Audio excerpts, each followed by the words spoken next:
নমস্কার বন্ধুরা, কেমন আছেন সবাই? আশা করছি সবাই খুব ভালো আছো। আর আমরাও কিন্তু বেশ ভালো আছি।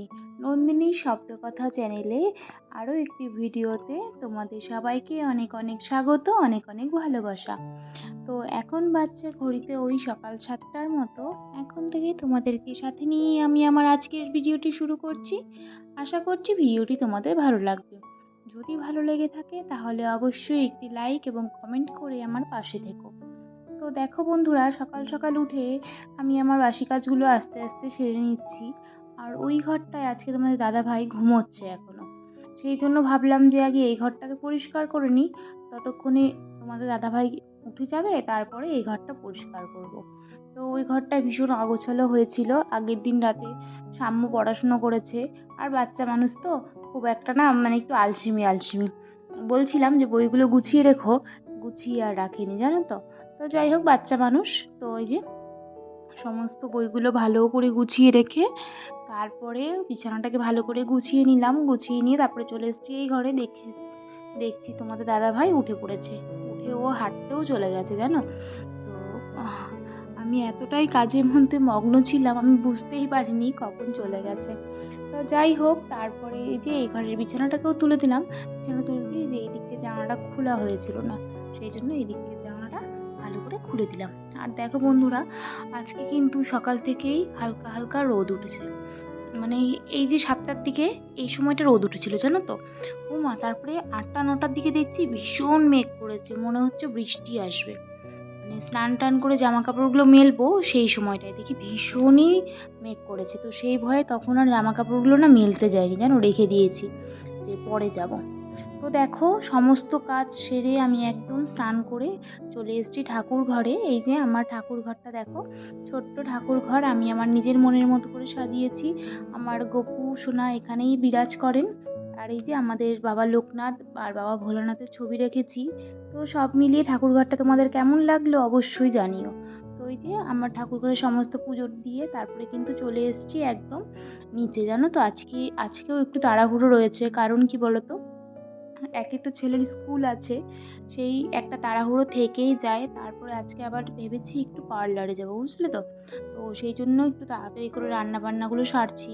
ওদিকে দেখো, মাছ ভাজা বসিয়ে দিয়েই কিন্তু আমি সবজিগুলো কাটতে এসেছি, জানো।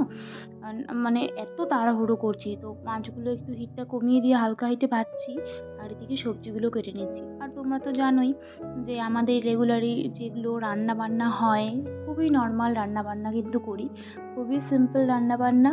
তো আমি যেগুলো রান্না করি সেগুলোই কিন্তু আমি তোমাদের সঙ্গে তুলে ধরার চেষ্টা করি। ওই এক্সট্রা করে শুধুমাত্র ভিডিও করার জন্য তেল মশলা দেওয়া রান্না কিন্তু আমি করি না। আর তোমরা তো জানোই যে আমার শ্বশুরমশাই খুব একটা তেল মশলা দিয়ে খাবার খেতে চান না। তো সেই জন্য আমাদের বাড়িতে খুবই সিম্পল রান্না হয়, যেই রান্নাগুলো খেলে মানে কারোর কোনো দিন কোনো রকম কোনো শরীর খারাপ করবে না, জানো তো। ভীষণই সবসময় পাতলা ঝোল, চচ্চড়ি এইসবই রান্না হয়। যেমন এই যে আজকে তোমার দাদাভাই দেখো ট্যাংরা মাছ নিয়ে এসছে, জানো তো। ট্যাংরা মাছ খেতে না আমি ভীষণ ভালোবাসি। তোমরা কে কে ভালোবাসো জানিও তো। আমাদের বাড়ির সবাই খায়, শুধুমাত্র না মানে আমার যা আছে যে, তো সে শুধু খায় না।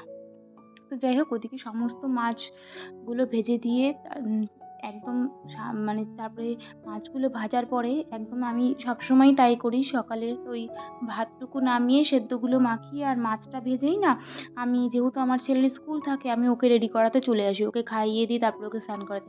আর আজকে জানো তো, গাড়িটা এত ফাস্ট চলে এসছে না, মানে প্রায় তোমরা তো দেখলেই, দৌড়ে দৌড়ে আমরা কাজ করলাম। মানে দৌড়ে দৌড়ে ছেলেকে তাড়াতাড়ি করে রেডি করিয়েছি, ছেলেও দৌড়ে নেমেছে, আমিও দৌড়ে নেমেছি। তো যাই হোক, এই যে ছেলেকে পাঠিয়ে দিলাম, এরপরে কিন্তু একদম ফ্রি এই সময়টা থেকে। মনে করো কোনো তাড়াহুড়ো নেই, আমার যখন ইচ্ছে তখন আমি কিন্তু কাজগুলো করতে পারি। কোনো রকম কোনো তাড়া নেই। দেখছো মেঘটা কিন্তু এখনও পরিষ্কার হয়নি, তাও জামা কাপড়গুলো মেলে দিলাম, কারণ কতক্ষণ আর রাখবো বলো, জামা কাপড়গুলো তো আবার শুকোতে হবে। তো এই যে জামা কাপড় মেলে দিয়ে তারপরে তোমাদের সঙ্গে কিছু ফুল আছে যেগুলো আমার দাদাভাই লাগিয়েছে ছাদে, তো সেই সবই তোমাদের সঙ্গে একটু একটু শেয়ার করলাম। খুব একটা ফুল গাছ জানো তো নেই এখন, আগে না খুব ফুল ছিল, অনেক ধরনের ফুল ফুটতো। তারপরে মাঝে একবার দাদাভাই সমস্ত গাছ বিক্রি করে দিয়েছিল, তারপর থেকে ফুলের গাছ অনেকটাই কম। ওই কিছু কিছু গাছ রয়েছে যেগুলোর কিছু নাম আমি জানি, আর কিছু নাম কিন্তু আমি জানি না। তো ভাবলাম চলো সেগুলোই শেয়ার করা যাক। তারপরে কিন্তু ছাদ থেকে চলে এসেছি একদম নিচে, এসে তোমার দাদাভাই এসেছিলো, খেয়ে নিয়েছে, আমিও খেয়ে নিয়েছি। খেয়ে নিয়ে তারপরে ঝটঝট করে রান্নাটাকে সেরে নিচ্ছি জানো তো। ওই যে বললাম পাতলা ঝোল, দেখলেই তোমরা। ওই সবজিগুলো দিয়ে ট্যাংরা মাছের পাতলা ঝোল করব, আর ট্যাংরা মাছেরই চচ্চড়ি করব। আর কিছুই আজকে রান্নাবান্না নেই, খুবই সিম্পল রান্নাবান্না। মানে সমস্তটাই খুবই অল্প। এদিকে দেখো তোমাদের সঙ্গে কথা বলতে বলতে চালটা ধুয়ে যে বসিয়ে দিয়েছিলাম ভাতটা, দেখো ভাতটা কিন্তু হয়েও গেছে। মানে এখন ভাতটা নামিয়ে নিচ্ছি, মাছের ঝোলটা হচ্ছে, ঝোলটা ফুটছে জানো তো কড়াইয়ে। ঝোলটা ফুটে উঠলে তারপরে চচ্চড়িটা সম্বারা দিয়ে দেবো। এই দেখো এদিকে সবজি, ওদিকে ঝোলটা ফুটছে, তো আমি চচ্চড়িগুলো ভালো করে ধুয়ে নিচ্ছি।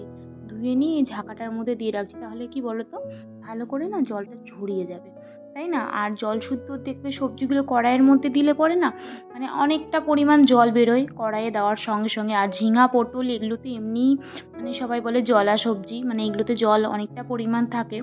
তো যাই হোক, তারপরে এই চচ্চড়িটা সম্বারা দিয়ে চচ্চড়িটা রান্না করে নিয়েছিলাম। তারপরে কিন্তু আজকে আর বেশি শ্যুট করিনি, মানে ভিডিও শ্যুট করিনি। তারপরে আর ওই যে বললাম খুব তাড়াহুড়োই ছিলাম। তো এই যে রান্নাবান্না সেরে একদম রেডি হয়ে গেছি দেখো। যাবো এখন পার্লারে। এই যে এই আমাদের বাড়ি থেকে এই 10 মিনিটের রাস্তা। তো দেখো চলে এসেছি এই যে ফ্লোরাস লেডিস বিউটি পার্লারে। এই পার্লারটা দেখো আজকে একদম ফাঁকা ছিল জানো তো। আর যেহেতু জ্যৈষ্ঠ মাস, ওই জন্য মলমাস চলছে, ওই জন্য কিন্তু ফাঁকা। তো দেখো এই যে পার্লারে, দেখো এই যে চুলটা দেখো আমার কেমন লাগছে, তোমরা কিন্তু জানিও জানো তো। এত রাফ হয়ে গেছিলো চুলটা, মানে ভীষণ স্মুথ হয়ে গেছে আজকে স্পাটা করে। তারপরে এই যে অনেকক্ষণ পর আবার দেখা হচ্ছে, একদম ছেলে স্কুল থেকে এসেছিলো, ওকে খাইয়ে তারপরে আমি খেয়ে, তারপরে এই যে কিছুটা আম একটু নিয়েছিলাম, একটু আম খেয়ে তারপরে কিন্তু আমরা অনেকটা সময় বিশ্রাম করেছি জানো। ওই যে বললাম শেষের দিকে, মানে ওই 2টোর পর থেকে এত রোদ উঠেছিল না, তো জামা কাপড়গুলো ভালো মতো বেশ শুকিয়ে গেছে জানো। আর দেখো চুলটা কি সুন্দর লাগছে না বলো, আমার তো ভীষণ ভালো লাগছিলো। ওই জন্য চুলটাকে না অন্যদিন খোপা করে রাখি, আজকে না বেঁধে রেখেছি, একটু ছেড়ে দিয়েছি আর কি, ভালো লাগছে না বলো। তারপরে এই যে বিকেলে সমস্ত জামা কাপড় তুলে নিয়েছি, আর এই তোমাদেরকে আকাশটা দেখালাম, কি ভালো লাগছিলো জানো তো। এই বিকালবেলা না ছাদে আসতে ভীষণ ভালো লাগে জানো তো, মানে হাঁটাহাঁটি করতে, বেশ পাখিগুলো ঘরে ফেরে এগুলো দেখতে দেখতে। তো এই যে এই আছে কদম ফুল ফুটেছে, সেটাই তোমাদের সঙ্গে শেয়ার করলাম।